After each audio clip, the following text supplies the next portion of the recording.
আমরা ভাই বৈষম্য করবো না, আমরা হচ্ছে রাষ্ট্রের সর্বোচ্চ স্তরে আমরা বৈষম্য করবো না। সরকার বৈষম্য আমাদের সাথে করতেছে। আমরাও তো আপনার কথা বলছি, আমরা তো না বলে আসছি এখানে, আমার কালচার হয়ে গেছে এটা। এখানে তো আমাদের থাকার কথা ছিল না। এরকম করেন, এখানে হাজার হাজার মানুষ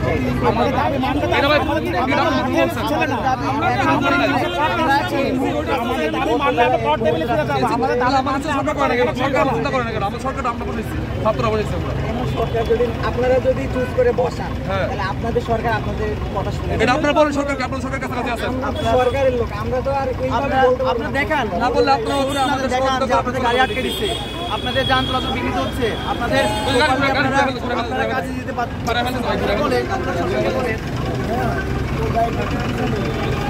দর্শক দেখাচ্ছিলাম যে 47তম BCS এর লিখিত পরীক্ষার্থীরা তারা কিন্তু সেনাবাহিনীর একটি গাড়ি আটকে দিয়েছেন এবং বাধ্য হয়ে বাহিনীর যে গাড়িটি সে গাড়িটি কিন্তু আমরা দেখতে পাচ্ছি যে হয়তো বা এটি অন্য রাস্তা দিয়ে নিয়ে যাবেন তারা, তেমনটি কিন্তু আমরা দেখতে পাচ্ছি। এবং এই যে দেখতে পাচ্ছেন এখন সেনাবাহিনীর গাড়িটি কিন্তু ঘুরে যাচ্ছে, শিক্ষার্থীরা কিন্তু সে গাড়িটি যেতে দেননি।